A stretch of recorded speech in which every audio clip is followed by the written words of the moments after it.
Thank you, Chair. I'd like to welcome the Minister. Welcome to this very important debate regarding the climate action legislation that's been proposed in the Oireachtas. And I think it's an important piece of legislation that I believe, as a society, we need to progress.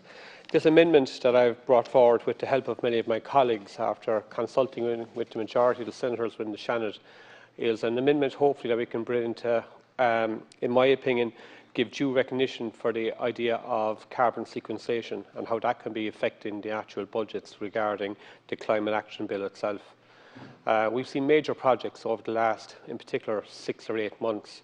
I speak in particular about the Tashka project of Farm Science and also the Farm Zero project, which is a Carberry-based project in Cork with the help of UCD and Trinity that receive money from the Science Foundation of Ireland.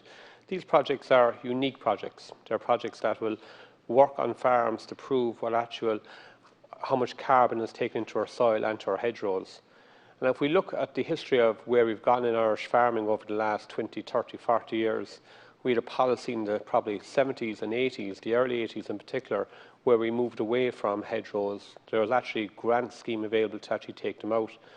I think we've seen an evolving and a changing pattern that we brought in a REPS 1, which is a really significant eco scheme in the 2000s, which saw many of those actually replaced, and there was great buy-in from the farming community. And I think that buy-in from the farming community to be involved in this process is really well noted. Many years ago, we sold our products on the international market saying it was a part of the actual traceability of our food. Now we sell it because it's sustainable, and it's a sustainable food product going forward. Now, I think being involved in this actual carbon debate is something the agricultural community have embraced, in particular over the last few years. You look at huge changes in technology, and technology has been the key to so many of these changes. I would speak in particular about the trailing shoe. The majority, if not all, of the derogation agricultural dairy farms now, since the start of the year now, have to spread all of their organic manure through a trailing shoe, which is basically drilling the manure directly into the ground. And that's the kind of technologies that are really changing the actual landscape of Irish farming on the ground. And I believe the amendment I'm bringing forward here gives due recognition for the amount of carbon that we are actually tying up within our actual soils and with our hedgerows itself, and gives the recognition for the farming community to move and to drive forward and to do more. And they do have the ability and the knowledge to do more.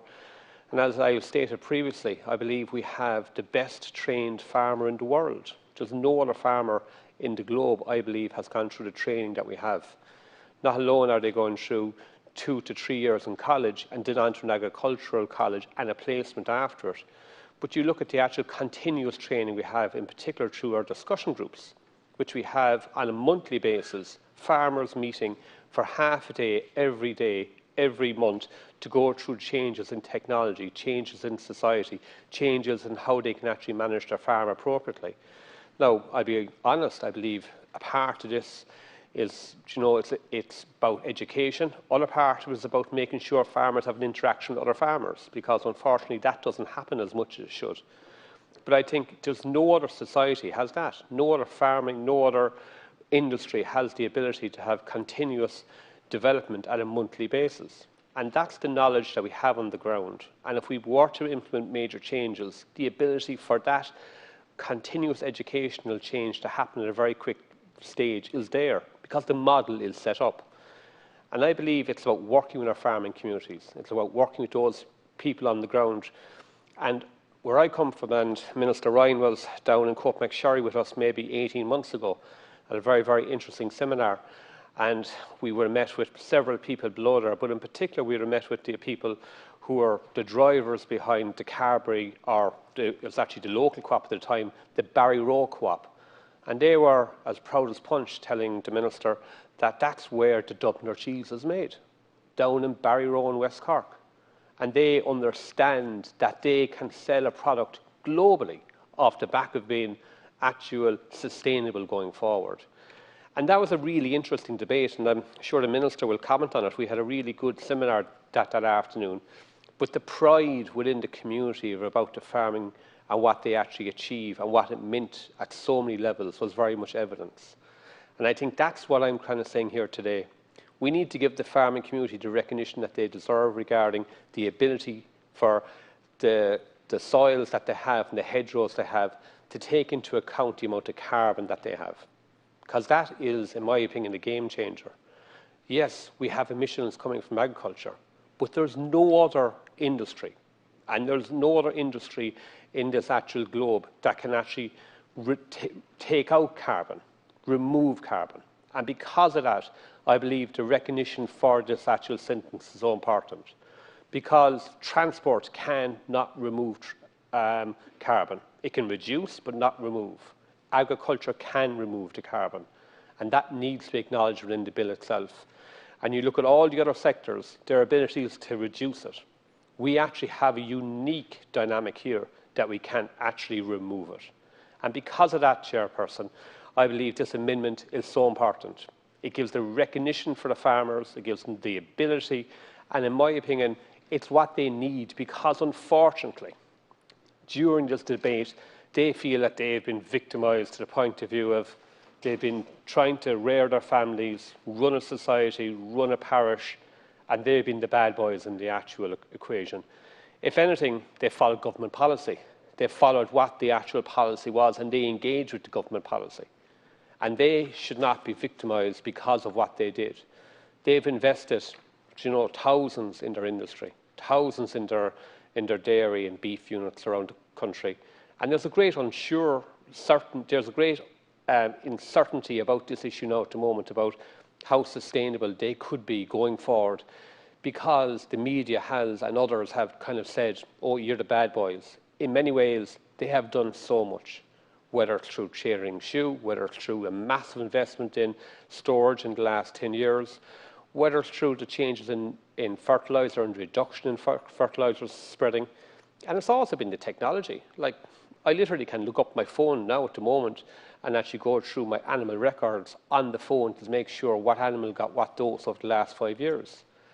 And I think, as a dairy farmer who actually produces milk and milked cows yesterday evening, I believe as an industry, we just need to have that voice here. And I think it's important we have the ability to play a vital role.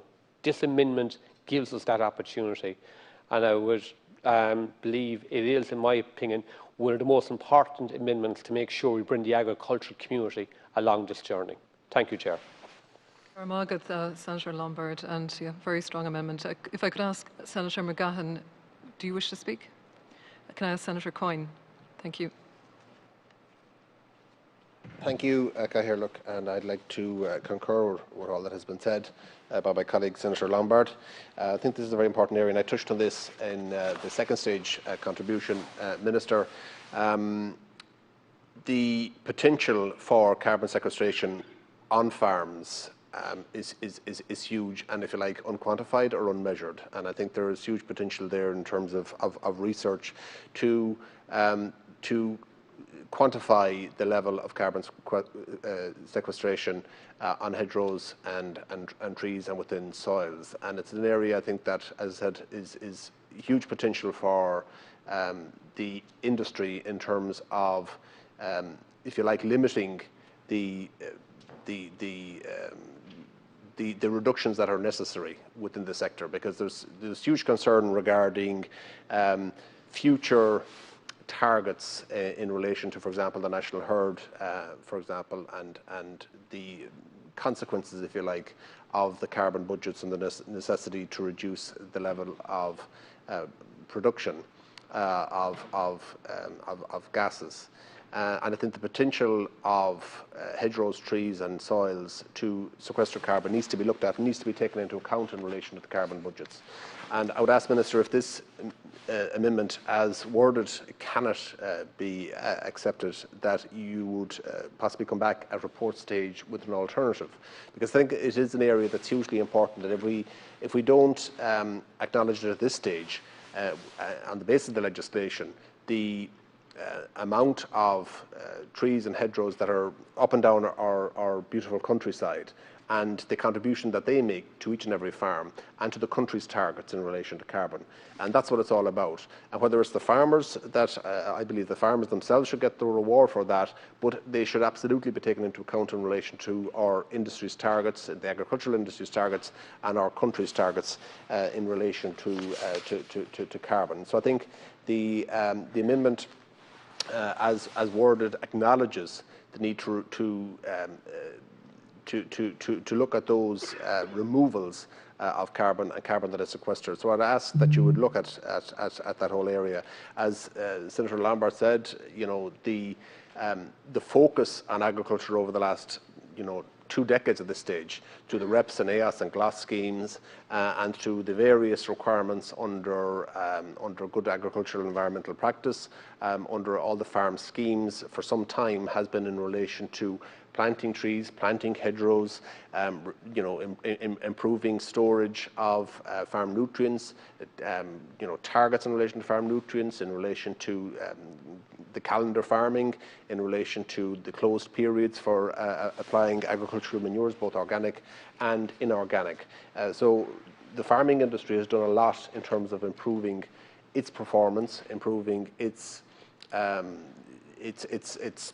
increasing the level of biodiversity and reversing some of the state-supported removal of biodiversity over the years. That has been reversed, which is certainly very welcome.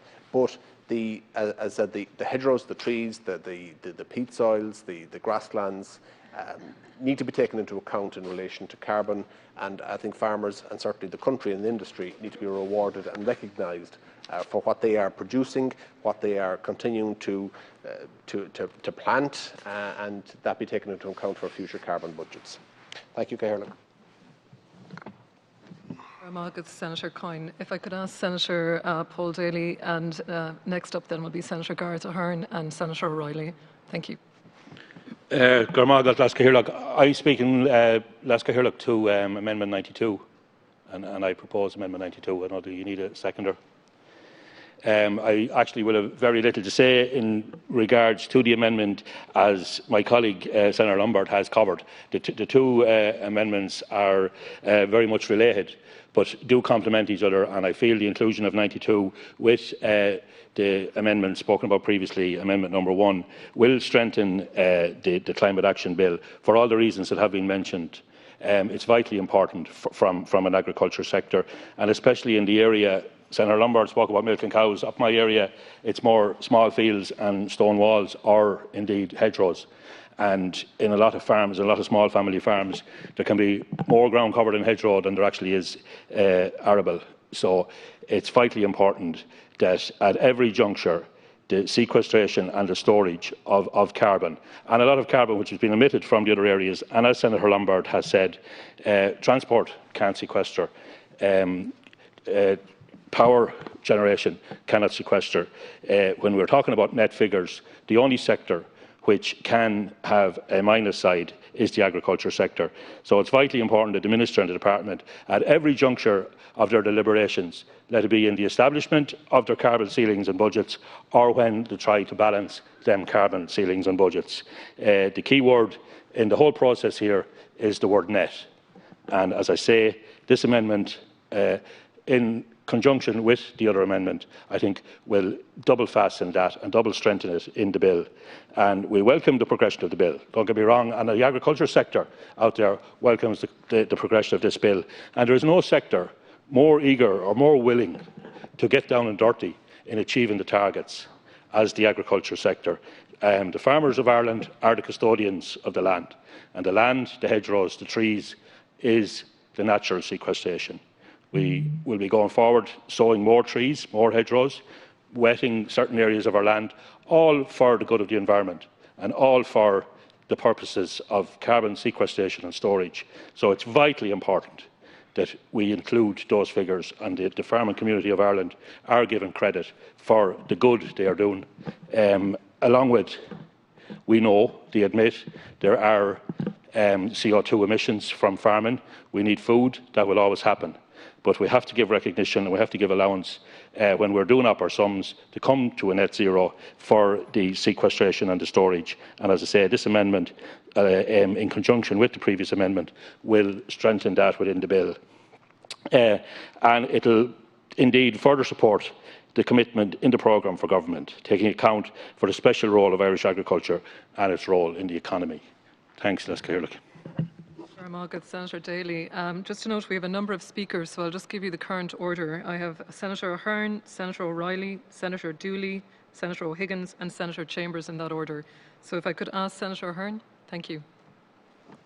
Thanks very much, Chair. And just to follow on from other speakers as well, just to say that I support the amendment, amendment number 1, and just to compliment as well the work that Senator Lombard and the engagement he has put in with the farming industry the last number of weeks in trying to come up with a resolution between both sides, because one thing we know for sure, and that's that the farming community want to work with the department, with everyone to get the best result. And I think, in fairness, the amendment that's been put forward it's only 2 extra words, but it's really important. It's really important, and that's when we're talking about carbon budget to minus removals, and the agricultural industry plays a key role in that, and it needs to be recognised. And when we talk as a government and we talk about this bill being put through, we say that's part of the bill and that's been agreed and that's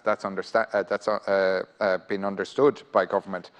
So then why don't we just put it in as part of the bill and strengthen the bill on the back of that? That's the case that the farming organisations have put forward. They have a number of other issues as well, but this is predominantly one that I think we can get agreement on with the bill going forward, and I think that's really important because, look, Senator Lombard was talking about dairy farmers. We're tillage farmers at home, but like farming, whatever sector you're in, plays a huge impact on Irish society and rural Ireland. It has a huge play in terms of employment, but not only employment directly, but indirect employment within a region. I know my own town in Cahir, the amount of indirect employment that farming creates in that town is phenomenal, and we need to support that. And part of that is working together on this bill. And I think, in fairness, you'll see no sector more eager to work with you than the farming sector to make sure that this bill is done right and done proper going forward. And this is, like I said, about supporting farming communities, small communities like mine in Tipperary, because you know, we're trying to encourage people to live in rural Ireland, to live in small towns and villages in rural Ireland. It's part of our rural future, which Heather Humphreys launched a number of weeks ago. And farming and this bill on the back of farming plays a key role in that. And it's about supporting those families and those communities. So look, I support the bill going forward. I think or the amendment, and I really hope that the Minister can accept it. You know, like, there's an awful lot of us who've come together to try and work with the IFA and the farming community. The President of the IFA is a Tipperary man like myself, Tim Cullinan, but I've worked with North Tipperary IFA, Imelda Walsh, and Eric O'Keefe in South Tipperary IFA, and they all say they want to work with your Minister on this going forward. But this is a key ask, and it's a key. Like, they've got reassurances from you that this will happen anyway. But you know, to have it in writing is hugely important. So look, I support it going forward. Thanks very much, Chair. Thank you, Senator Ahern. Senator O'Reilly. Thank you, Seamus Éaireann. I'm speaking to Amendments 1 and 92. Firstly, just to say, like, from our point of view, farmers are the custodians of the land. And this climate transition won't happen without farmers, because they are there on the ground at literally the grassroots. So we do have to support farmers. And it's certainly, if there's any criticism of farming and farmers, it's certainly not coming from me. Because we recognise in the Green Party the part that farmers play. And if there are assurances that can be given through these amendments to farmers that the work that they're doing is going to be taken into account, then I think that we have to do that. But I think it's really important to recognise that the part played by sequestration and sinks when it comes to farming is quite small. Would be taken into account anyway, because we're talking about net emissions, and we do have to make sure that we put on the record the importance of following the science on this. And I sit on the Climate Action Committee. We had the EPA into us this week, and we did discuss sequestration and sinks. But I think quite apart from that small part that it may play in emissions, I think investing in sinks and sequestration on farming does so much for biodiversity, quite apart from this bill. So it must be supported in any case. We had Macron Affirma into us last week, and I think what's really interesting is I think farmers recognise that consumers want a greener product, and that means that farmers know that they have to invest in this greener product, and it's our responsibility as the state to support them in doing that. And certainly what Macron Affirma said to us in the committee last week, when we were asking about how they could be supported, they were calling for support from ecologists. I think that just shows the commitment that farming communities have to a change to a greener product. And that's where the money is coming from in terms of European funding. And that's what we want to support. Thank you very much. Good Senator. If I can call Senator Dooley, please. Thank you. Thanks very much, Seanad Éaireann. I welcome the opportunity to, in the first instance, second Amendment 92 and offer my support for both amendments. I think they're really important on a number of fronts. Firstly, these amendments have been worked on with farm representative organisations and farmers generally, and it's a culmination of the to and fro between the industry, i.e. the farmer side of it, and the Oireachtas. And as others have said, if we're really serious, and I think most people in this House are, about addressing climate change, then we cannot do it without the support of the sectors that are carbon emitters. The agriculture sector, for a very long time now, recognises, as I see it, and from my vantage point, recognises the role they play in the emissions of carbon, and they want to play their role in reducing those emissions. I come from a part of the country where the farms are small, the land is bad, quite frankly. There's a battle between the header on one end and rushes on the other. And I was brought up on one such small farm. And I fully understand the role that the use of land can play. The predominant approach to agriculture over the last 20 to 30 years has been to maximise production to the nth degree, has been about making every square metre of land viable and productive. And I don't know that that has entirely served the agriculture sector terribly well either, because the overproduction in many cases has led to a reduction in the price taken. Now, prices have improved again in the past year, and that's to be welcomed. But I think what we've got to do is manage our land much better, not force farmers into a situation where they have to continue to produce more, get paid less, to just stand still. Farm incomes are probably no better. Well, certainly up to last year. Maybe there'll be an improvement this year, but up to last year, the price that farmers were taking for beef and milk was probably comparable with 20 years ago per unit, whether it was per kilo of beef or per litre of milk. Now, the truth of it was the cost of living has inflated very considerably in that 20 years. Farmers, in order to educate their kids to just live, had to increase production, oftentimes to the detriment of the environment. But that wasn't the farmer's fault. It was the strategy that was laid out at a national level. And what we need to do now is focus far more aggressively on managing farms in a way that are sustainable. But we've got to support farmers in doing that. We can't have on the one side a ramp up or an increase in production in order just to stand still from an income perspective, and at the same time be talking about reducing carbon emissions. We've got to work far more collaboratively with the farming community, and that's farm representatives, it's across the co-ops, it's the production sector as well, because agriculture plays such an important part in our economic activity. It's often forgotten the extent to which the jobs that are created on the production side of our output, and that's not lost on the communities that those factories and those production facilities serve. But there is a recognition. I think there's a greater acceptance amongst farmers, quite frankly, and I hate this urban-rural divide, but I think farmers often feel a little bit slighted by some of the commentary from certain sections of the media that seem to suggest they just look at the entirety of the carbon output from agriculture and take a lazy approach to the resolution of that by suggesting, this simple approach, let's cut the national herd, without fully understanding the implications of that.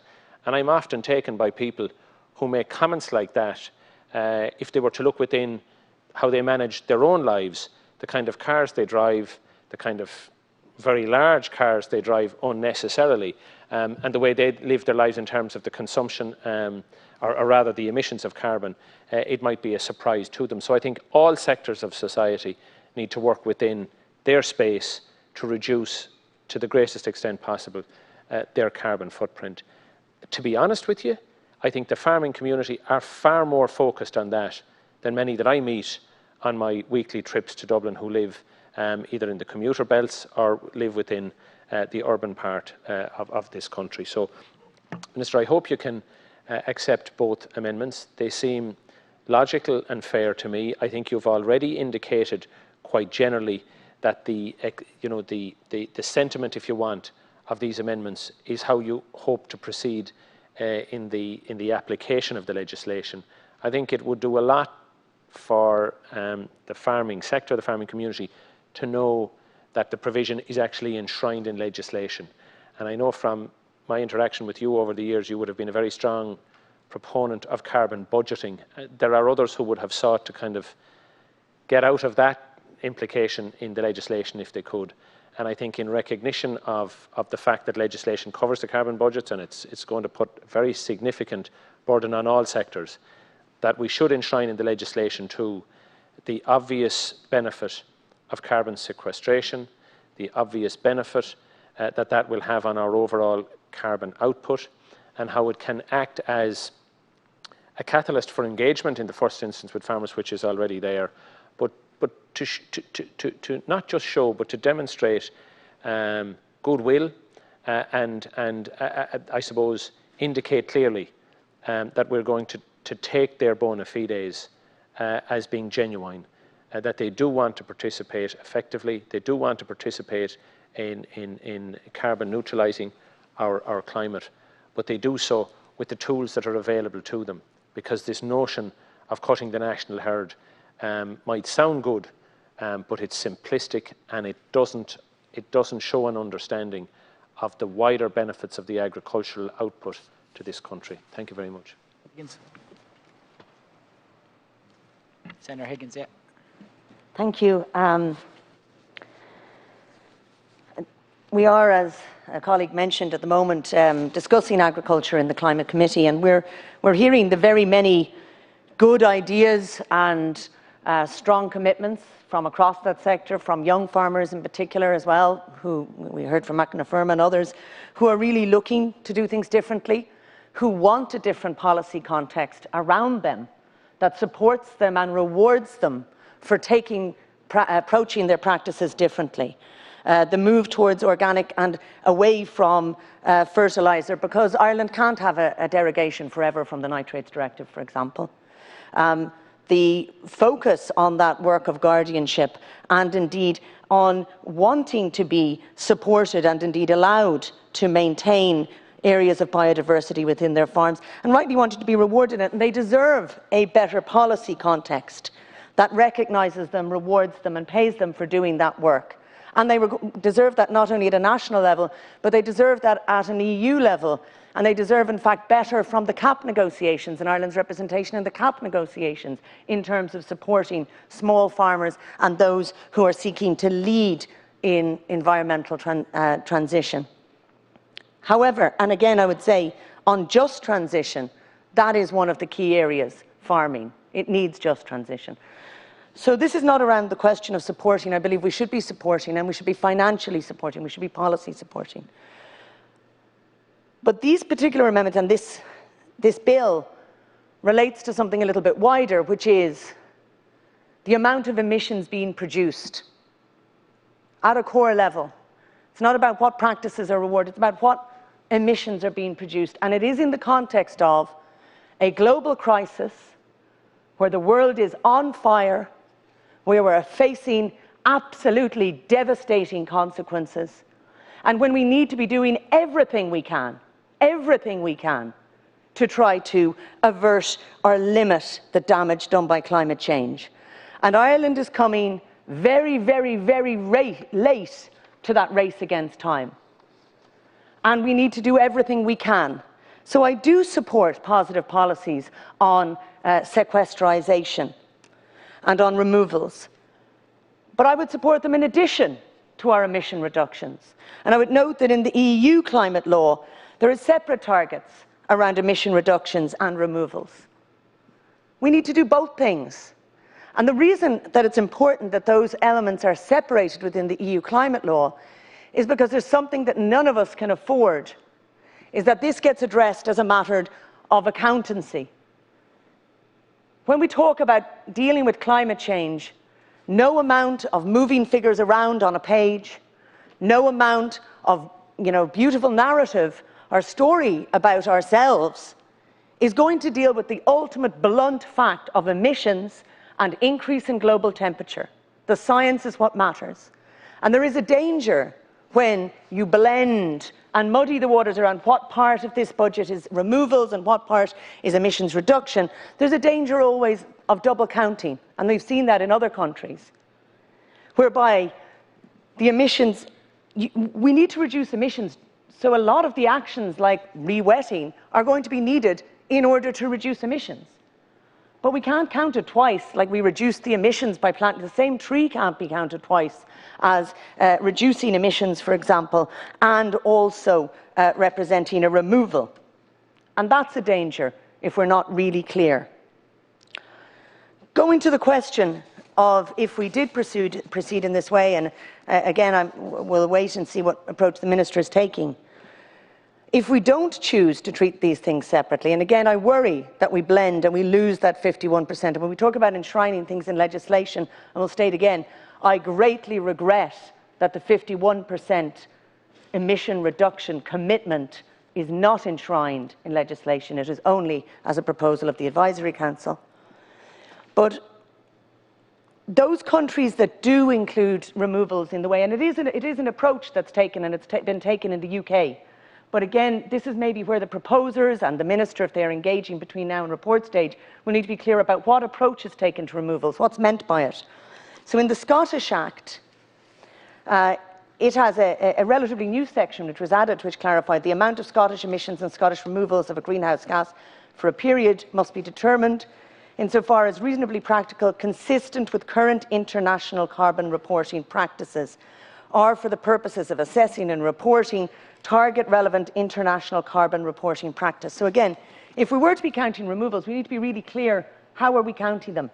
Is it in line with the best international practice? Because that's when Scotland included emissions, and they have similar concerns and similar issues to us, even similar climate to us.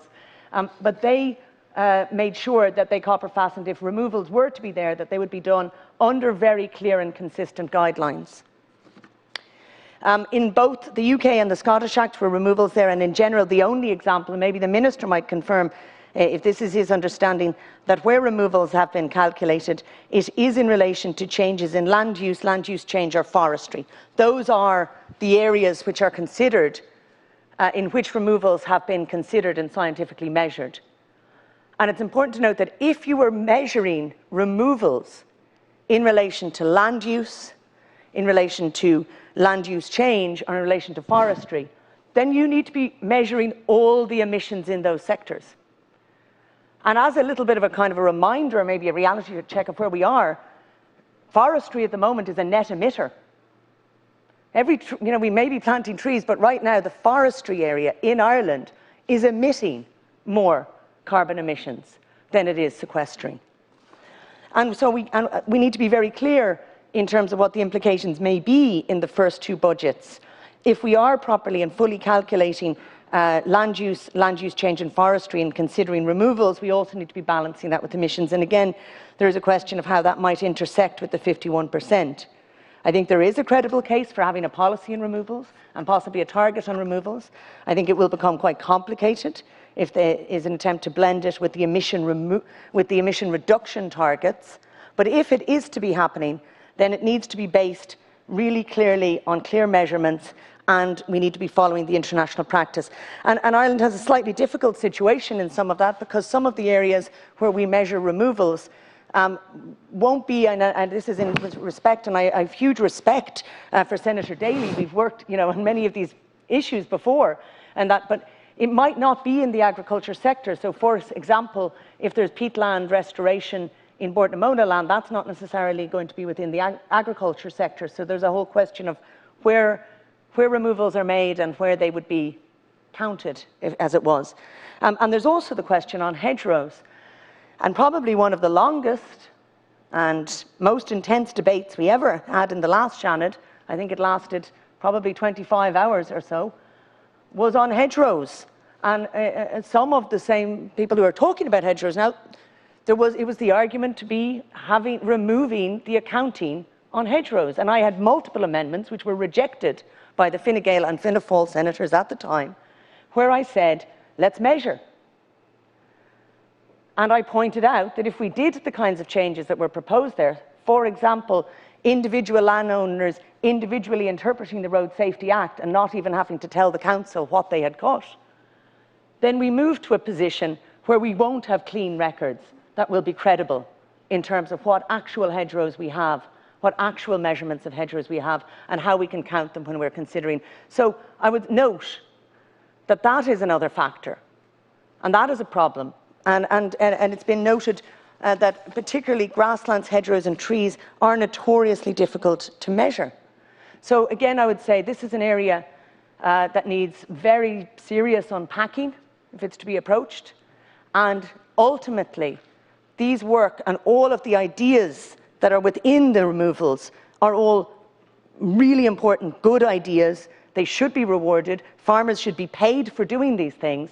But we need to be very careful that we don't allow them to skew the actual reduction in emissions we need to avert catastrophic climate change. Thank you. Senator Chambers.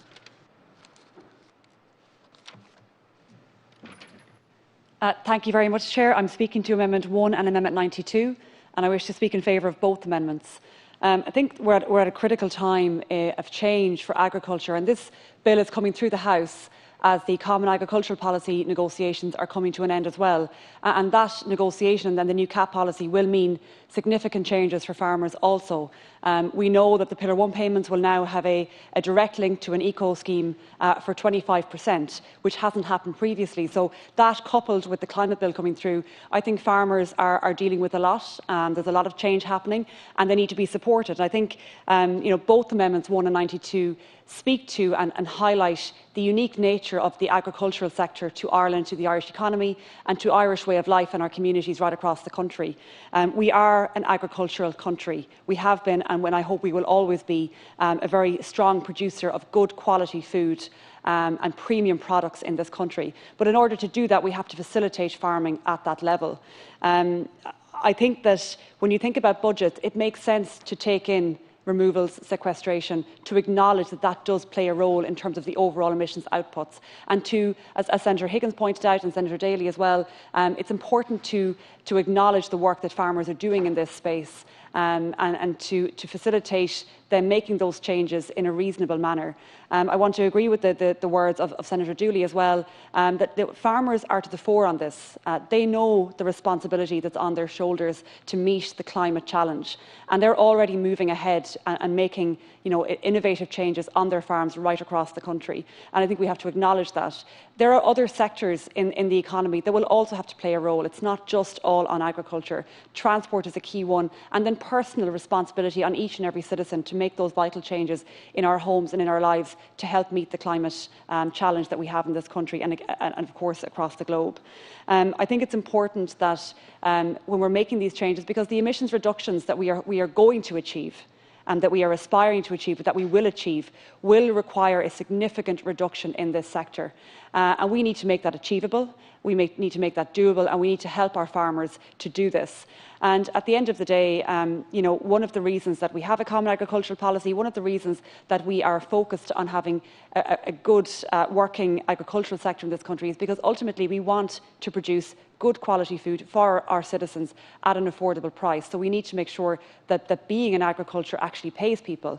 And just to focus on that point, that we have a particular challenge with encouraging young people into farming and with retaining people in full-time farming.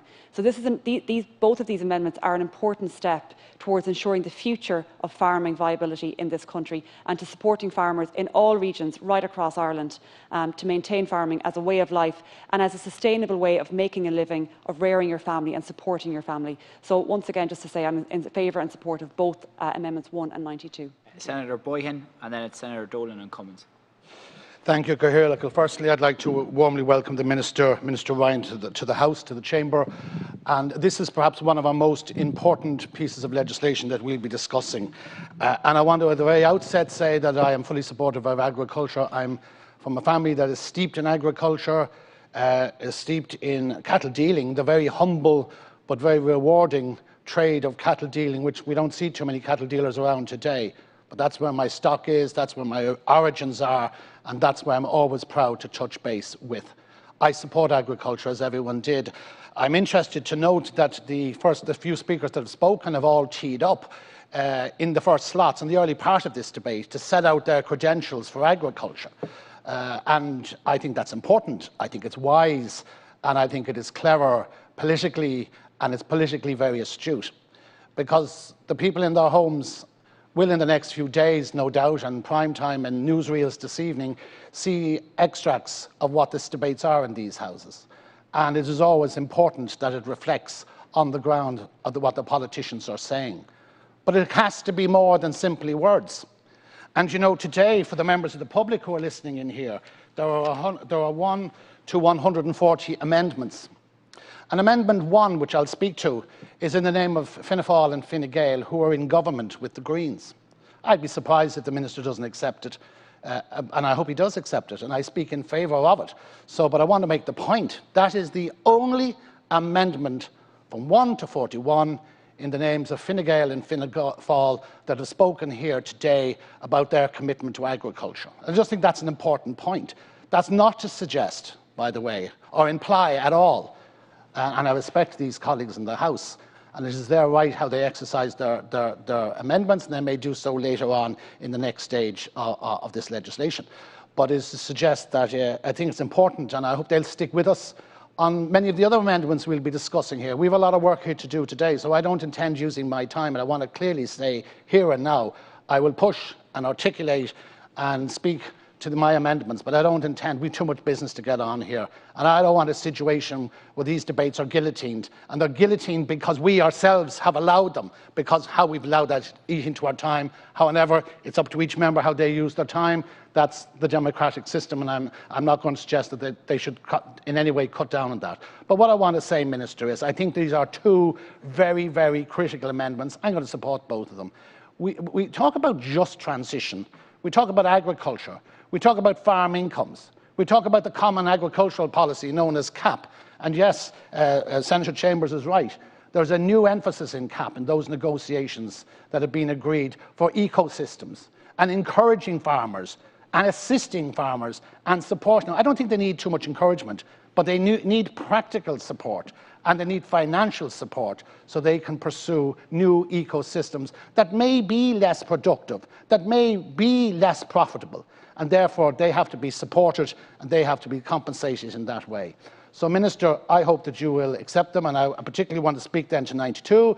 in the name of Senator Paul Daly, and he's an outstanding senator, and I work with him on the Agricultural Committee, and he is always there, he is always at the table, he is always advocating for agriculture and farmers, and particularly in his own native Westmeath, where there are a lot of smaller farmers, and sometimes they get lost in this bigger debate because farming is so diverse in this country, and it goes from the very small land commission 30-acre holdings to hundreds and hundreds of acres, depending what part of the country you're in.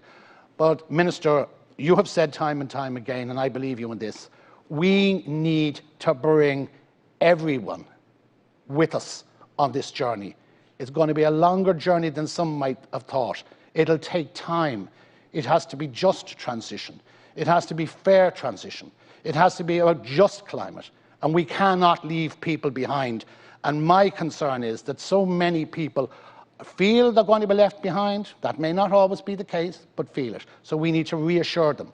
We need to travel with them. We need to take this journey with them to support them and sustain agriculture, but more importantly, to sustain our rural communities. So I look forward to the debate. Again, I want to welcome you, Minister, and I'd hope that you will accept these two very simple and very reasonable amendments.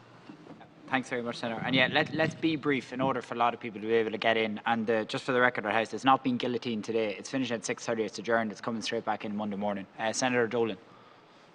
Minister Eamon Ryan, you're very welcome here today, and particularly, I suppose, we're here speaking on the Climate Action and Low Carbon Development Bill 2021. And Minister, it is so important that we capture carbon removals and sequestration.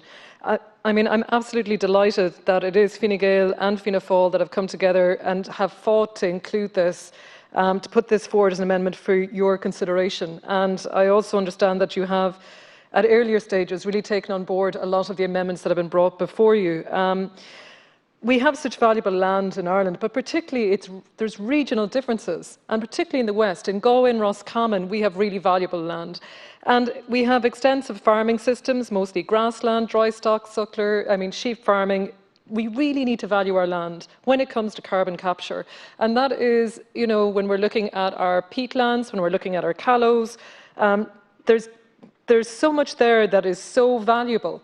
And I think that in accounting for this, in accounting for removals, we will be calculating and measuring how valuable our land is, and that it's not solely livestock. I know myself there are sections of peatland in Pulboy and Kelly's Grove, close to Ballinasloe, where I'm based myself, that have never been industrially harvested by Bord na Móna. And can you imagine, Minister, the value of that land, the sphagnum mosses that are there? We need to measure this in a really clearly defined way that will show that that the farmers are giving back, along with all other parts of the community. As I mentioned recently, I spoke to somebody from Lahinch, and I remember speaking to her about, the sea and the surfing and everything that they had in Lahinch, and she pointed out to the amazing trees in our countryside in East Galway, because their area is a little bit more barren because of the seascape. It just shows that we have such greenery, and all of our hedgerows need to be accounted for. And we do need to recognise the regional differences in Ireland, and that includes the West. Farming is the backbone of our communities. Farmers are driving the changes that we need to see for climate action. We know that there's also more than just the livestock emissions. The energy-related areas of transport and housing and retrofitting are all really crucial as well. As spokesperson for Fine Gael on Research and Innovation, Minister, I really would like to see the investment, and I know there has been good investment to date, and Senator Lombard has also spoken about investment in farms that are looking at being carbon neutral in the next 5 years in Cork. But I would also like to see how we're investing in measurements of the land, the value of the land and the types of land that we have, that we need to look in a broader way and not solely at just livestock numbers. I really appreciate this amendment. I support this fully. I'm very proud that it's an amendment that's come from Fine Gael, a party that has represented agriculture and farmers' interests in this country. And I believe, Minister, that in taking this into account, you're acknowledging from the heart that farmers have had such a part to play and will have a part to play in driving climate action in our country. Thank you very much, Minister. Senator Cummins. Thank you very much, Lasca Éaireann. I too would like to welcome Minister Ryan to the House and to echo many of the comments of my colleagues heretofore on these two amendments, Amendment 1 and 92. I do note that Senator Boyan, who has left the chamber, expressed concern about the time constraints, and yet he spent 5 minutes criticising Fine Gael and Fianna Fáil and questioning the validity of us standing up for rural Ireland and the agriculture community. Well, I can tell you I make absolutely no apology for doing that, nor does my party, because the agricultural community and rural Ireland has led this country out of many recessions and will do so out of the current constraints that we've had as a result of COVID-19.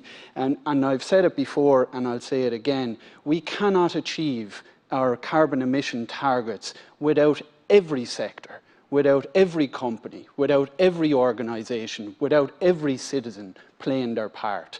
And agriculture will certainly do that and will not be found wanting, because they are the custodians of the land, and it affects them more so than many of us. Although it is an issue which affects all of us and the planet as a whole, they see the effects of climate change on their land and on their farms on a daily basis, and they take it exceptionally seriously. And these amendments that we're putting forward are sensible, they're practical, and I certainly hope, Minister, that you will take them on board. If you go anywhere across Europe, you'll see fields as far as the eye can see. You will not see hedgerows and trees delineating parcels of land like we have here in Ireland. And it's only right and proper that credit is given for that in terms of carbon sequestration. And in terms of bringing everybody along with us on this journey, I too would like to mention the court decision this morning in relation to the decision not to allow leave to appeal to An Taisce to further challenge the decision against the awarding of planning permission for Glanbia to build a €140 million continental cheese plant at Bellevue. This has been decided now by An Bord Pleanála, by Kilkenny County Council, and by the High Court, and now a decision of Justice Humphreys in relation to this case. And I would ask, and I'm sure you would echo what I'm going to say now, Minister, in saying that you would call on all parties involved to engage in constructive dialogue outside of the courtroom. Inside the courtroom no longer has a role to play in this. We can always do things by sitting around a table and talking about things constructively. And I certainly hope that that will happen in that regard. But again, thank you for bringing this groundbreaking legislation to the House, and I certainly hope that you will accept the amendments being put forward. Thank you. Yeah, Senator Éaireann. Thanks very much, Chair. I'll just be brief because it's the second time coming in. I just want to support Senator Cummins in what he said just there about the decision by the court this morning by Judge Humphreys in terms of An Taisce and development of a 140 million cheese plant. Like, how many times does the same decision have to come back before it's accepted? There's certain individuals within An Taisce who don't seem to accept that decision, and I would encourage that they would come and speak outside of court and speak to Glanbia on this. This is a welcome decision this morning. There are so many rural families and farmers who are dependent on farming, on the farming industry, on the dairy sector, and the development of this plant is hugely significant to that. And that needs to be supported. We're talking about viability of farming, like this is part of the amendment. It's your second time, and it's not relevant to the amendment. So if you want to conclude. Well, yeah, just in terms of viability of farmers. Okay. Today's announcement has a huge impact on that viability, and the judgment needs to be accepted this morning on the back of that. Thanks very much for your lenience, with no Chair. other speakers, the Minister, would you like to come in?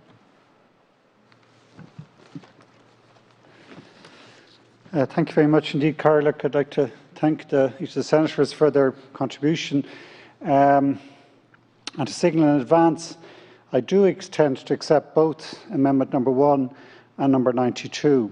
And I do so because, I mean, as I said in earlier debates, at second stage in the Dáil, I believe the bill already provides, and it was our clear intention that we do want to encourage the use of sinks of greenhouse gases, carbon, and but to strengthen that, to give clarity on it, both amendments do that, and I think as Senator Daly says, each amendment complements each other, they're not contradictory. If I can start, and if I can have some time to respond, because there's been a lot of contributions, this is a critical issue, just to explain some of the thinking on this. And it was interesting, Senator Lombard started with Cork McSharry, and I remember it was over 2 years ago, I think it was, when we spent that day or two talking to farmers in that brilliant co-op. Barry Road Co-op do a really good job, proud tradition of small cooperatives in West Cork, and huge success of Carberry in massive expansion of exports, and really good to spend that time with farmer, a place that's in my heart because I got my wedding reception down the road, as you know. So I love that place. Just a couple of thoughts on the back of it, though, to take that as a specific example. That's probably one of the best dairy lands in the world. Grass probably grows almost all year round, very good soils. So but a lot of the farmers there I was talking to had just come out of the 2018 drought and had really suffered, where grass had stopped growing because it was burnt down to the core. And I think a lot of them realised, if they're honest, look back in the papers at that time, that they were overstocked, that they were too tight, borrowed up, you know, and at risk and exposed because of that, the climate changing and that affecting dairy as much as anywhere else. And I remember that from that time, a lot of farming people saying, you know what, you're right, we've got to start protecting ourselves from this climate change. And there are ways we can do it. There's sort of ways towards mixed sward grass management, where you've got really deep-rooted grass, will survive a drought better. Improves, in my mind, animal health and other outcomes. You can have clover, nitrogen fixing in the mix, complex, not easy grass management, skilled soil and grass management, but that's where the smart farmers are going. When I listen to them, they're all, yeah, that's what they're working at. Our best farmers are in that direction.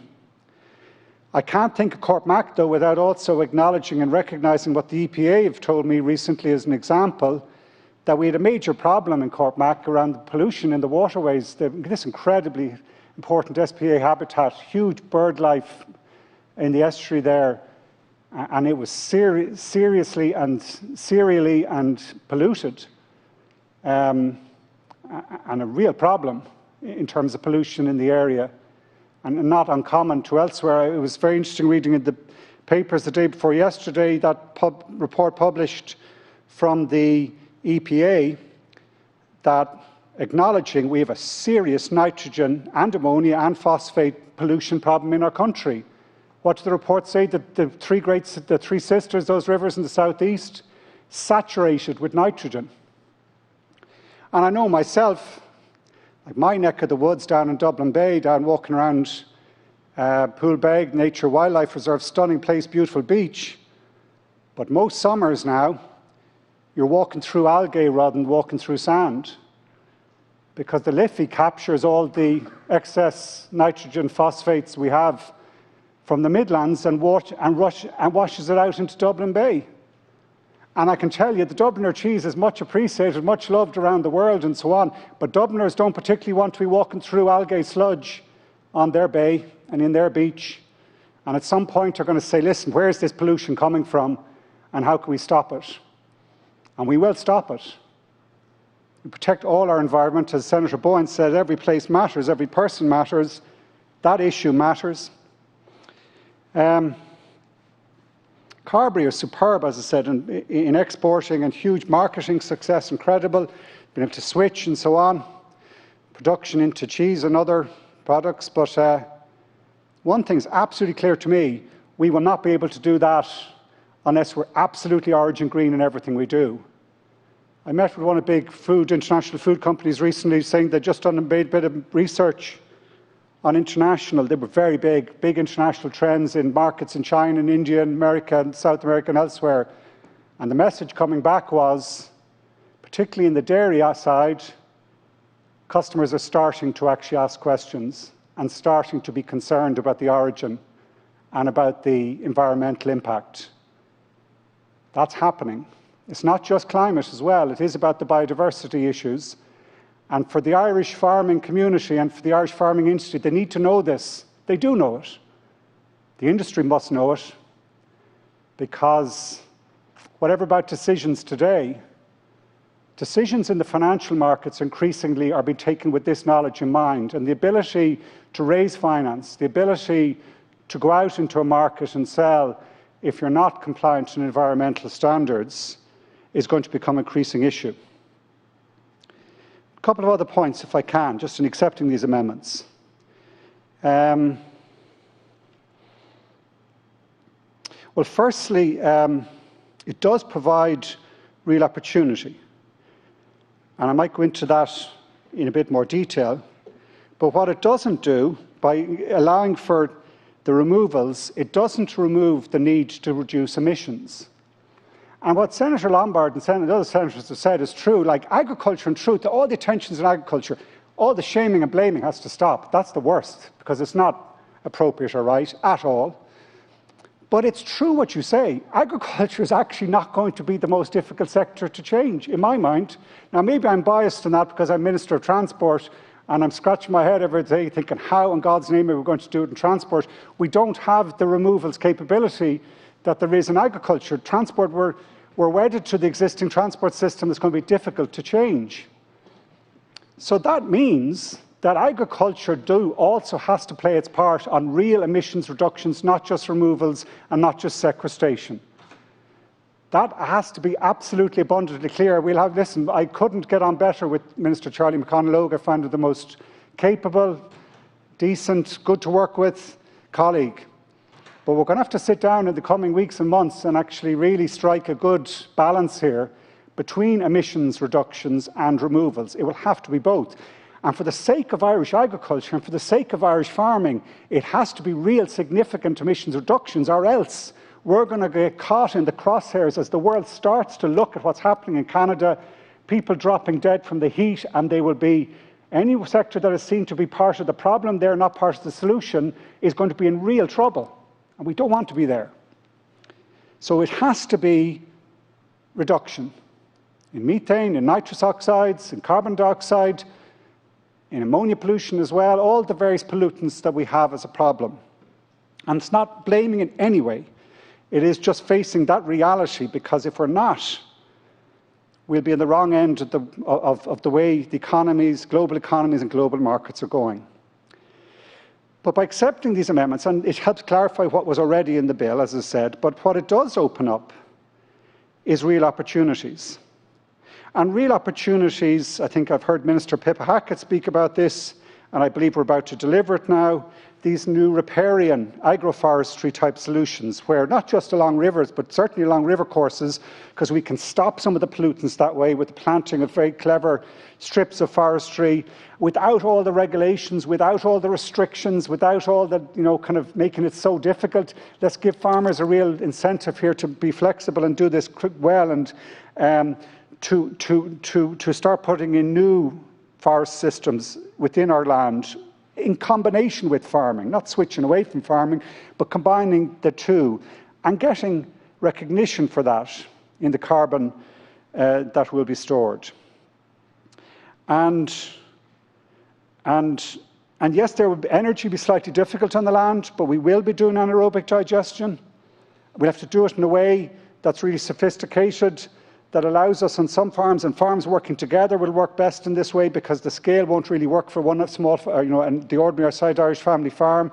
But farmers working in a parish basis, 15, 20 farmers coming together, with, let's say, varying, but some of this dry matter going into the anaerobic digester, some feeding cattle or sheep, and then the slurry from that feeding the anaerobic digester as well. So we're managing a waste problem. Not a massive expansion in new food production systems just to feed this ever-expanding system. Our marketing strategy, in my mind, is clear. It cannot be big increases in production because our land can't take that. That's a fundamental reality that the food and production companies have to start realising, that that model of ever-increasing production is not going to be the way. It has to be marketing as a niche, high-quality, high-priced product within it.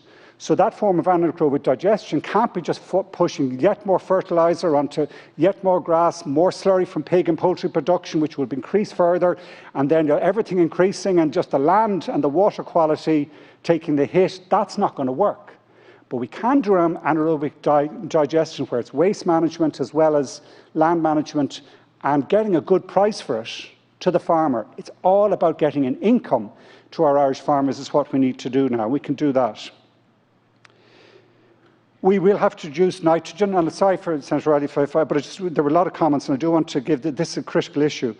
We will have to reduce our nitrogen fertiliser, and some of the mixed sward using clover will provide nitrogen fixing in a better, actually much cheaper way, and much better way. But we just can't keep, in the world of climate change, you can't keep using fossil fuels without regard to the future, not to mention the issue of the water quality that I mentioned earlier. So we will particularly do a lot of re-wetting. There are certain areas and in different parts of the country will have very different circumstances in this, and even different, when on the farm there'll be different parcels of land in this. It's the detailed skill management of the land with local knowledge. Farmers have this, that which areas are we going to re-wet grasslands? And in that re-wetting of grasslands, there's a huge storage of carbon potential, a huge income potential. Now, that'll be some farms that have done more than others. It'll be more in north and west getting the money, if I'm truthful here, without being geographic divide, but we know this, the better. Senator Dooley's neighbours might be the ones who might benefit more because they will have more of that type of storage potential on re-wetted land. And I know what Daniel Healy-Rae and others have said is true. God Almighty said in the committee a few years ago, you've told us for 50 years you have to drain land, and now you're telling us to undrain land, and that will be the truth. But getting paid for it, because it's bringing back biodiversity as well as storing carbon. Lastly, and I'll just finish on this, what are the mechanisms? Well, first key mechanism is land use planning, land use plan, land use review, which we're doing. And it will take time. What Senator Higgins says is absolutely right. We follow science in this, and it will take time to get, just to answer her question, it is UN measurement systems. That's what we follow. And it has to be LULUCF, science-based, and it's going to take us time to get the granular details we will need to be able to get the income streams to support some of this, because that is what this is about, as well as protecting nature. It is about providing incomes into the future for these nature-based solutions. So UN-based, science-based, and it's going to take us time, a few years, not forever, but a few years to get the land use planning right to make sure that this is on a scientific and a fair basis. Secondly, I believe, in terms of policy instruments to deliver, and again in a few years' time, this won't be immediate, but I think we should follow the type of ETS type system they have in New Zealand or other countries where there's a payment for this, where there's a market. And I think it's for not just biomethane, but for carbon as well. And we can look at all the various different nitrous oxides and so on. And that's complex. That's why it takes a bit of time to get it right. We need people time to prepare and set it up. But I think that sort of ETS type system is the sort of policy instrument that will help deliver the income into farming. This is what we're about. Reduce emissions, increase income. And lastly, I can't remember who it was mentioned, the CAP, but I think CAP is also going to be critical to get the details now in terms of where this payments in Pillar 1 and in Pillar 2, these new eco schemes are going to, how they're going to match this and back this up. My understanding in the negotiations, and it's only just finished trialogue, so the details are still to be merged and to be agreed nationally and so on, but the European rules does allow now payments for re-wetting, which it previously didn't. So we could get European money for some of that sort of work I was talking about there a few minutes ago, among a whole variety of other different ways. So for all those reasons, we're accepting the two amendments, and I thank the senators for putting them forward. Thank you, Minister. Is Amendment 1 agreed by the House? Agreed. Sorry, not agreed. The question is that the amendment be made. Those in favour say tá. Those against Neil. Neil. The question is carried. Now we're moving on. Section 3 continued. Amendment 2 in the names of Batchick, Hoey, Mina, Sherlock and Wall. And I just have a note for colleagues here. 2 to 7 inclusive, 10, 72 and 75 are related. 3 to 7 inclusive are physical alternatives to 2. 2 to 7 inclusive, 10, 72 and 75 may be discussed together by agreement. Is that agreed? Agreed? Thank you. So Amendment 2, can I ask Senator Batchick or Senator Moynihan? Yeah. Would you please, do you wish to move? I wish to move it, but I'm actually going to withdraw it and resubmit at report stage. If you want to move and withdraw, is that agreed by the House? Sorry, does anyone, do you wish to speak to it? Oh, sorry, Senator Alice. Yeah, Senator Alice Mary Higgins then. Hi. To speak. You've moved the amendment and then Senator Yeah, Alice there's Mary a number of related amendments. So my amendments are some of the other amendments included in that grouping, and I'll speak to them. And just as I begin, I would note, Minister, that I think it would be really useful between now, I'm just going to indicate my intention maybe between now and report stage, and reserve the right that I may look for more clarity, because I didn't actually get the clarity I asked for on emission removals. It wasn't clear to me, are we going for the EU model, whereby there are 2 separate targets? Are we going for the Scottish model, where it is a combined target? That's a very key principle and a key question within the budgets that's still not resolved. And I'd like if we could have more information on that between now and report stage. I think it would be very useful. As I say, this is not about, we all want removals, but the question is how they are calculated, how they are measured, and how they are reflected in our ambition. And the reason that everything counts is because we are in debt. We are starting this process having been one of the causers, along with others in Europe and in the developed world, being the great drivers and causes of climate change. We're part of that, and we have a particular responsibility in respect of action, where we have to be looking to literally everything we can do. And my concern at the moment is, we speak a lot about different places and places that have, mean a lot to people, have something in their hearts. I have a place that is in my heart when I talk about climate change. It means a lot to me, and that's Malawi. And I went to Malawi, where each person produces 0.11 tonnes of carbon emissions, compared to over 8 tonnes per every person in Ireland. And I saw them in 2008 dealing with ruined lives due to the impacts of climate change. So they're very much in my heart, and my heart is frankly broken when I look at the definition of climate justice that is proposed in this bill. I don't believe it is a definition that could be stood over or that could be stood by. I don't believe it's a definition, and I'm just going to pull up my figures on it because it's important. Bear with me.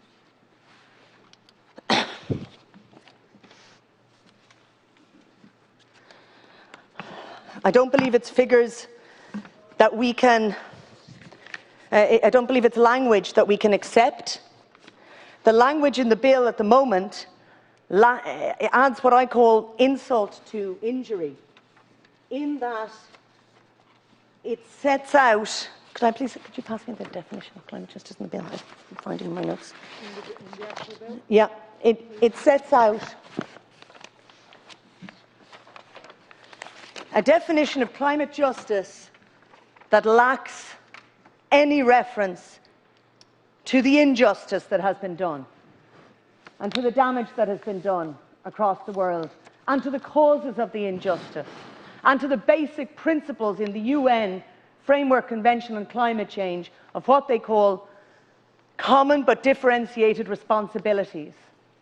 The fact of recognising that we all need to do what we can do on climate change, but that certain countries have a greater responsibility because they are the greatest cause, and that other countries countries who we've been campaigning with, and I campaigned with Stop Climate Chaos alongside the Minister many years ago, pointing out those who have done the least to cause climate change but have suffered its worst effects. It's a well-established principle.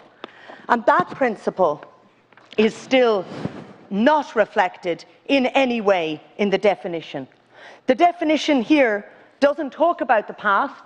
It doesn't talk about the wealth of the developed world built on the back of damage done to others.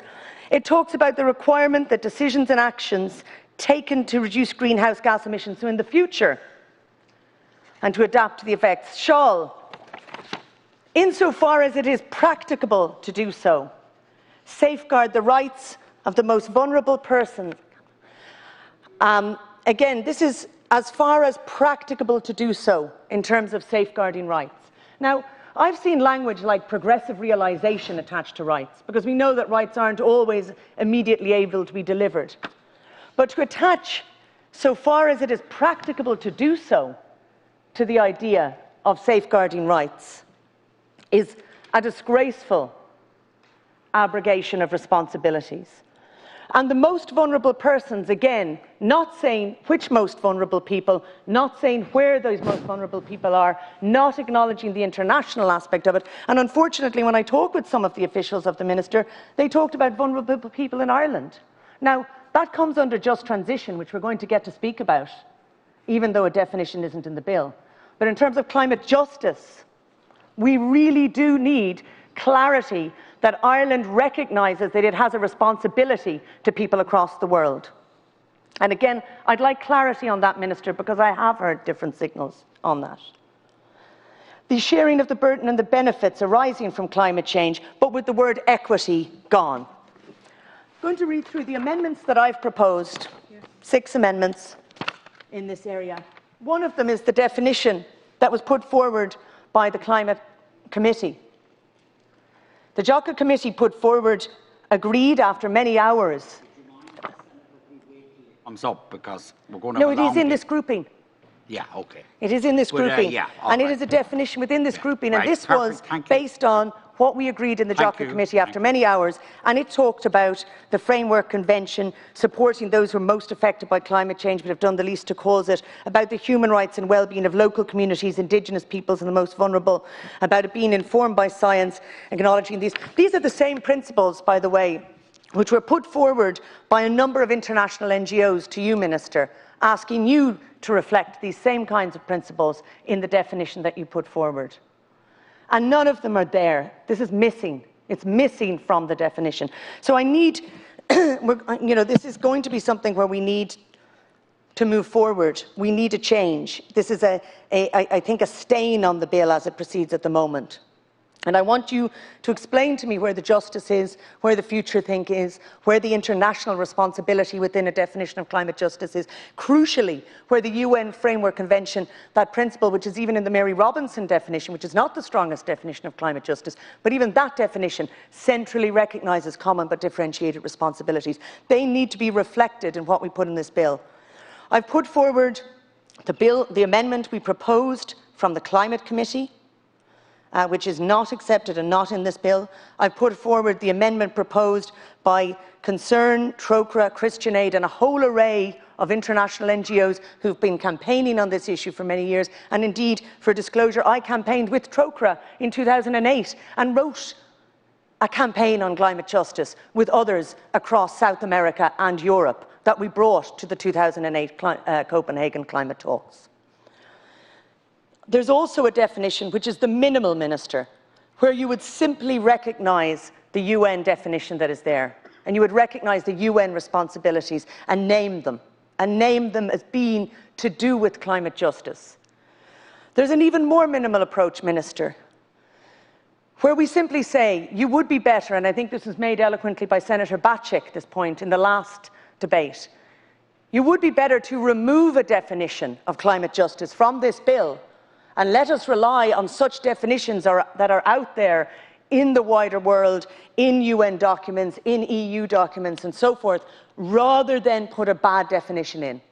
I mean, that's a sad place to be, but we would be better to remove it and reference to climate justice and rely on wider context. And I also propose 2 very small amendments, Minister, to at least take out the most egregious points, which is, so far as it is practicable to do so, for when we talk about the human rights of those affected by climate change, and to add the UNFCCC into your own definition.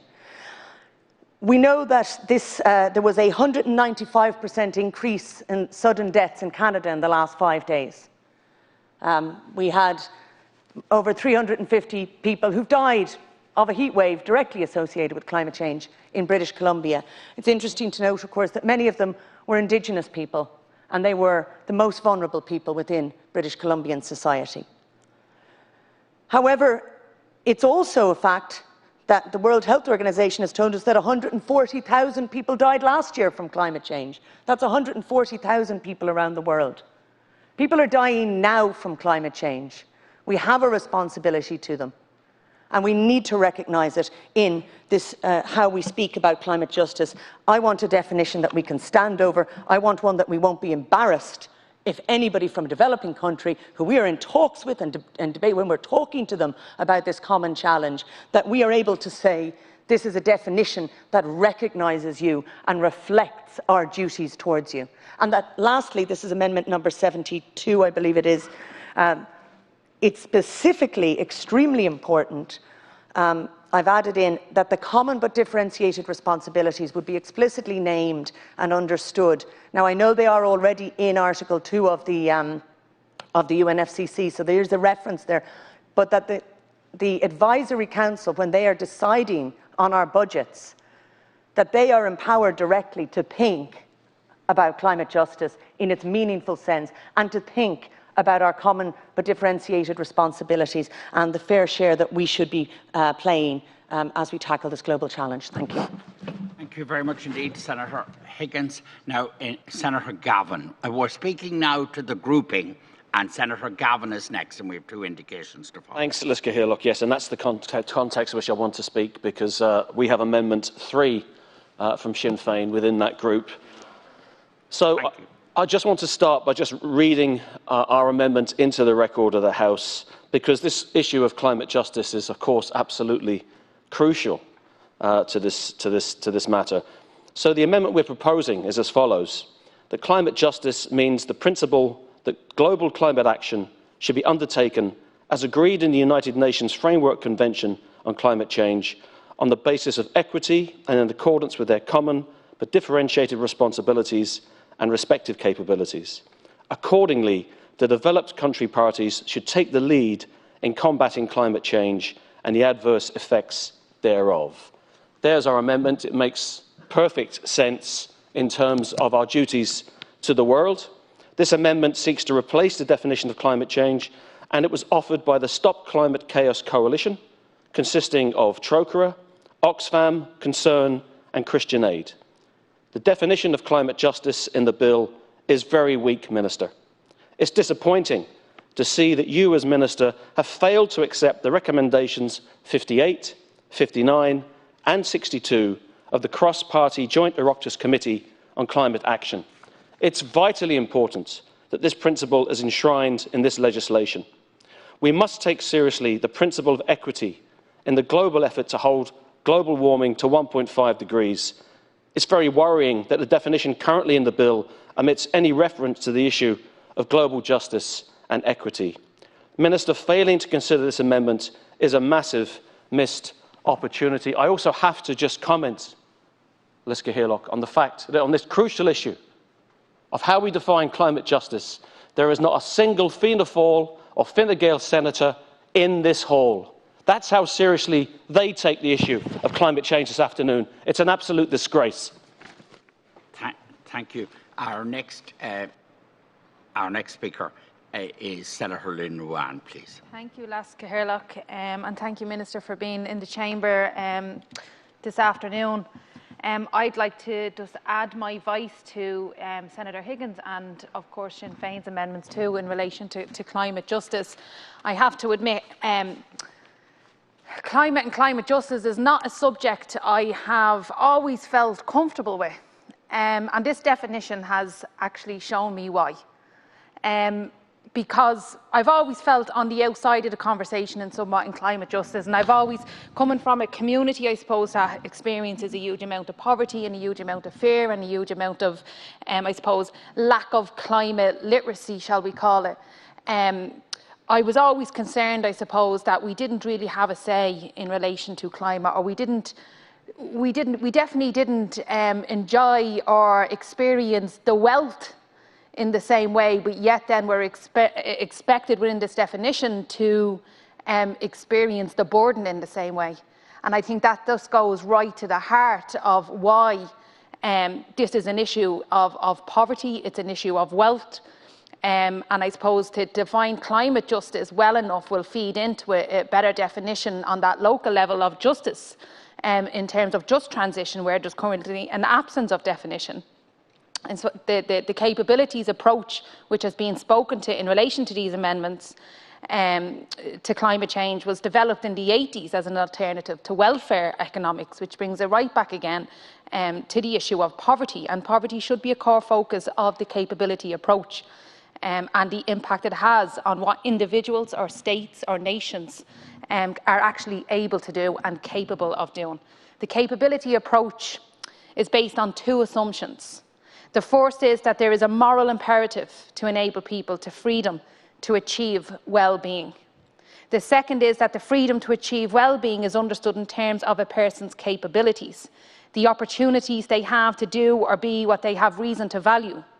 Adopting a capabilities approach will seek to understand and address inequity, differences in power, resources and authorities that groups have, stemming from combinations of historic, social, political and ecological processes.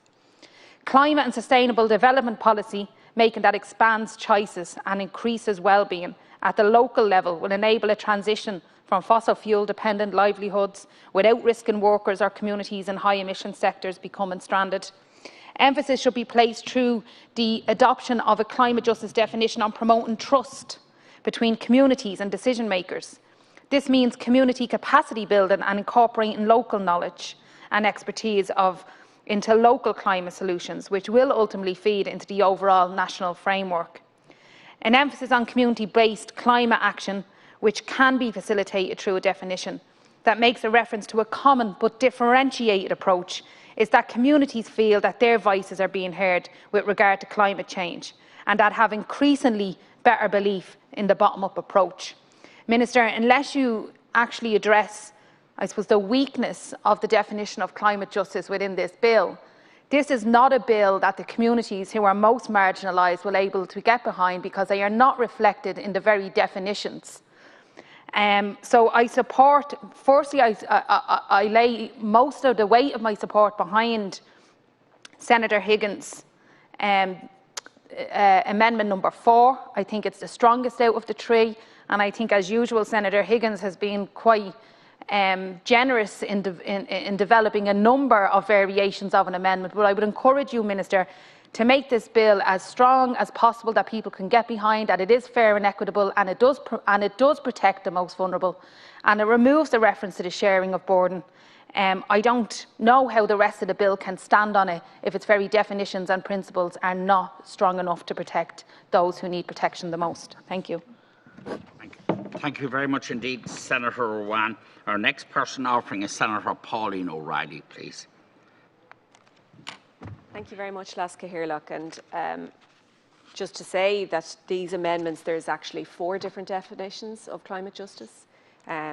We also looked at the Mary Robinson definition in our pre-legislative scrutiny of this bill, and many of us weren't happy with that. So it actually took quite a lot of conversation to come up with even the recommendations that we did, and absolutely what's in the bill doesn't align with the recommendations entirely. But I think it does just show the difficulty in coming up with and putting into a bill a definition. And I would have to take issue with some of the comments from Senator Gavin. Number one, you could have come yourself and listened to witnesses and contributed and didn't. But also, so everybody is entitled to come here and to have their voices heard, and could have come and to the committee as well in the longest pre-legislative scrutiny in the history of the state, I believe. into any bill. And I don't believe that definitions are put into this with any malintent, but I do think that it does show how difficult it is to get definitions right. And part of the reason that the Mary Robinson one isn't now accepted as the best is because time moves on and definitions move on. But I think that what is really missing in this is that responsibility of the developed world to the poorest people in the world. And we see that with the pandemic as well. At the moment with the COVID pandemic, there is a failure by developed nations to fully stand up and to say that they have caused the problems. This bill is historic, is monumental, and it's one of the strongest in the world in relation to climate action. And that is because of the amount of time, it's been a year now, with one thing and another between pre-legislative scrutiny and so on. But it's also taken decades of work by the Green Party to get to this point, of us stepping up to the mark and entering into government when it's not easy as the smallest party.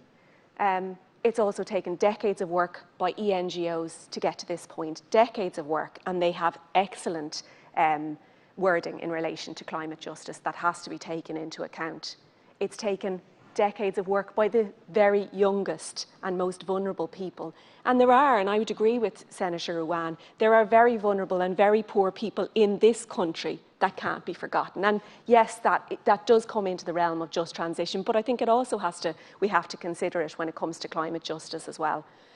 There are 2.2 billion children on this planet, and it's the people living in the poorest parts of the planet who are going to be impacted and who are right now impacted by climate change, not just in terms of the deaths recorded, as outlined there by Senator Higgins, but also from displacement, from a quality of life that they can no longer have with their families. And it's women and children across the globe who are impacted most by this displacement.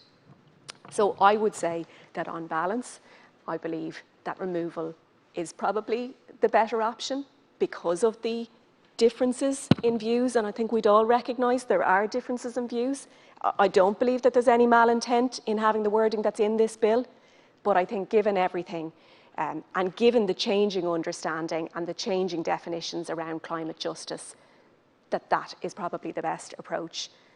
But it doesn't change, none of this changes our obligations, and none of this changes Section 333, which is about our international obligations in relation to climate change, which include climate justice. Thank you. Thank you, Senator O'Reilly. Senator Moynihan, please.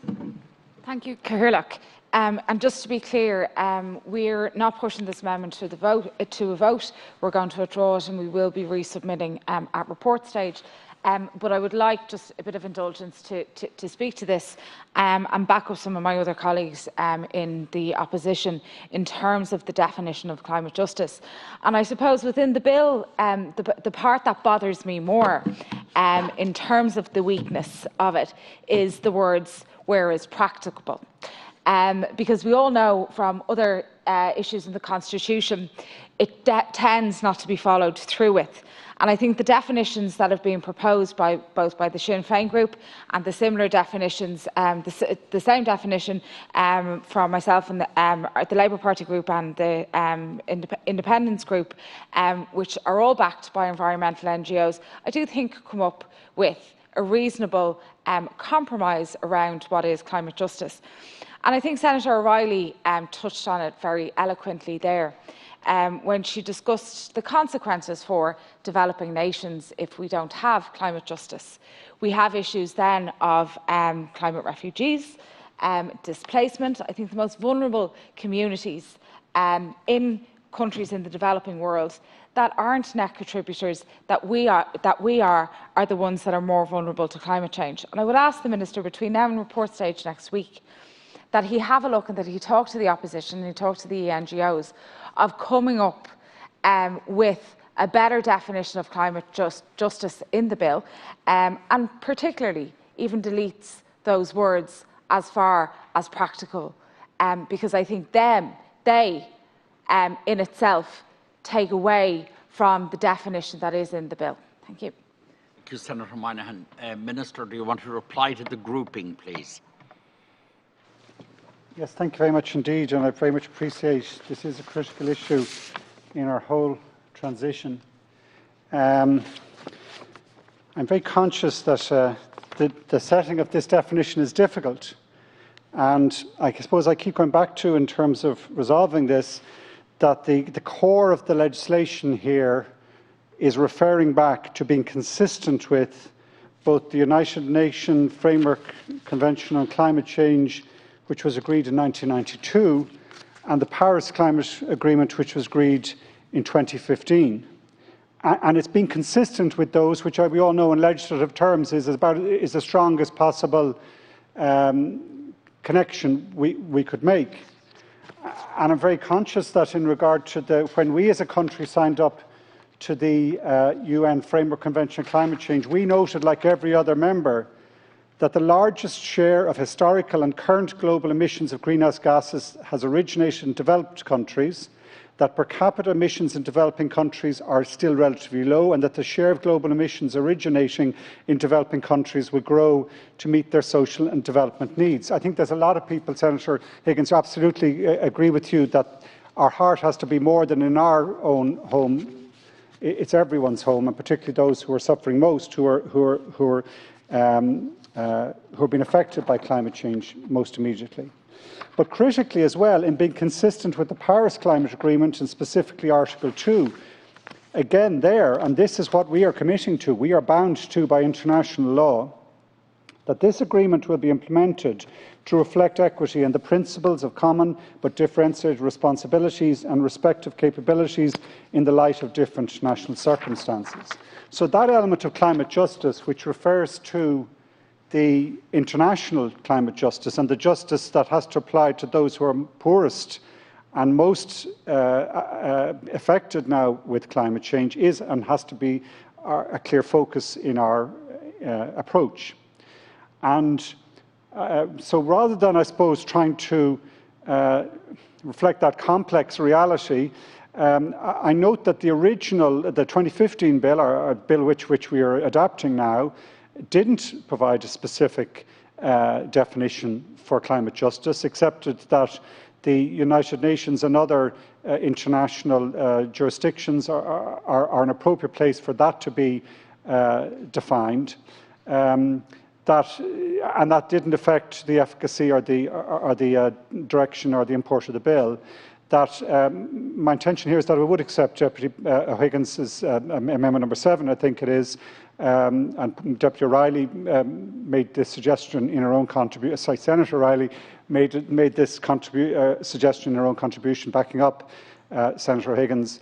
And I think the best approach here is to accept that Amendment 7, to rely on our commitments within the United Nations framework and within the Paris Climate Agreement, that absolutely we stand foursquare behind the need for climate justice in our approach, and that those, particularly the Paris Climate Agreement, gives us the direction and the means by which we do so. So that it's intention to accept Amendment number 7, but not the other amendments, Chair. Thank you, Minister. Now, Amendment 2. Sorry, Senator Higgins, yes? Yeah. Thank you, Cathaoirleach. I would say, in terms of, obviously, it is good that we're removing a damaging piece of text which worked at odds with the UNFCCC goals and potentially represented a dangerous dilution of those. I will note that I'm glad to be losing what is very, I think, potentially regressive language that was in the bill. However, I do want to indicate really clearly my preference still is, and I will still be proposing and pressing, that I do think the definition, and again, just in terms of conflicting definition, I would just be clear, I actually think, besides including, because I think it was important to include the output of our many hundreds of hours from the Climate Committee, that in fact the definition that the major ENGOs have proposed is one that has been supported by all of the opposition groups who've spoken. So I do still think that it would be better if we had a good definition that built on the UNFCCC, which is the core, the common but differentiated responsibilities, but recognised the issues around human rights people, the human rights around equality and around the most vulnerable persons, and including Indigenous persons, who originated that concept of climate justice from Bolivia, in fact, and indeed the concepts of such as Pachamama, the idea that we have a debt not just to each other but to the world and to our planet. So my preference still is for that global, and it's not a matter of a brainstorm that has come up with this. This is the output of decades of thinking about climate justice. I mentioned the work I was involved in back in 2008, and it has been fine-tuned since. So I think that definition put forward by Oxfam, Trócaire, Christian Aid, and Stop Climate Chaos, indeed, Friends of the Earth and many others, that definition is the better definition, and I still believe we should press that definition, and that the government should consider engaging with those environmental NGOs between now and report stage to see if we can find a good definition, put it in. But certainly, if it is not possible to do that, the better thing is to ensure that we don't have a bad definition. I didn't have my notes when I was speaking earlier, but I think about it a lot, so I had what I could draw on there. But one of the reasons I did want them, and I think it's important, is I want to read just a few lines from one of the most powerful testimonies, one I still recommend to anybody to watch because it's transformative to watch, which was the testimony that Professor Kevin Anderson previously gave to the Climate Committee. And he said, I remind ourselves that even the Paris Agreement's framing of climate change, holding to an increase of 1.5 degrees to 2 degrees, is not just. Many people are already dying from climate change, and with 1.5 degrees to 2 degrees target, many more will die. They will be poor. Typically, they will be people of colour. Initially, the burden will fall disproportionately on women and children. They will particularly live in climate-vulnerable parts of the world, and they will be low emitters themselves. Let's be clear, we have knowingly, in the wealthy parts of the world, imposed that upon them in our choices to fail to address climate change. I say this regularly to all developed countries, but today I say it to Ireland. I think it was a really powerful testimony, and it was a reminder of where we are, and that's where that other phrase we're going to have a chance to discuss as far as practical, where else it appears in the bill as well in a moment, but that I really worry, and I'm somebody who is very hopeful about humanity and the world in general, but I'll be honest that over the last few months, watching the failure to introduce a TRIPS waiver and watching the willingness of wealthy countries, the cover of The Lancet, which said rich countries behaved worse than anybody could ever have imagined, watching the willingness to let millions die for convenience and for profit, building on the thousands who die in the Mediterranean, I feel we need, and that's why I would say, Minister, I thank you for removing this, because I think it is really good. That is a positive step. We're taking away negative language. But I urge you to spend the next few days engaging with the environmental NGOs to find a strong definition so that Ireland can not just deliver on our UN responsibilities under the Framework Convention and not be at odds with them and not dilute them, that we can actually show ambition and leadership. And so, you know, the kinds of things we spoke about when we asked to be elected to the Security Council, that we actually be more ambitious than our fellow countries in Europe on that specific aspect, climate justice, of this global struggle.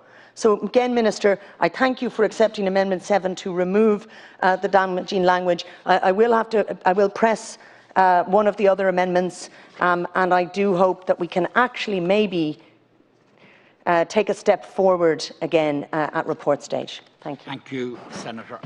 Senator Gavin, please. Yeah, I'll be very brief.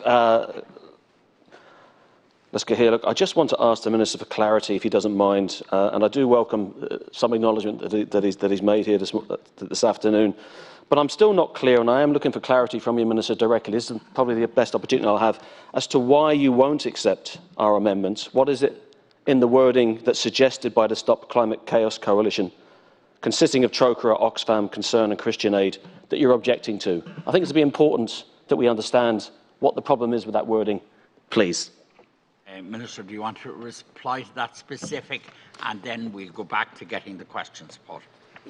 In the interest of a thorough discussion of all issues. Yeah. To answer the question up to Gavin, or Senator Gavin, I keep making that mistake. If you don't mind. It is on mind. I think we're going back to the court. The strength of this bill, and I've said it consistently, is it being consistent with the Paris Climate Agreement and the UN Original Framework. And I believe it's in that context, that is the best arena, that is the best process in which we can deliver climate justice where it is best defined. And I think it has been very difficult to find an alternative wording. It's out of no disrespect to the recommendations, but it is returning to the strength of the bill, which is the Paris Climate Agreement, which underpins everything in this, where I think is the better approach to take. And on that basis, accepting Senator Higgins' amendment. Amendment 2.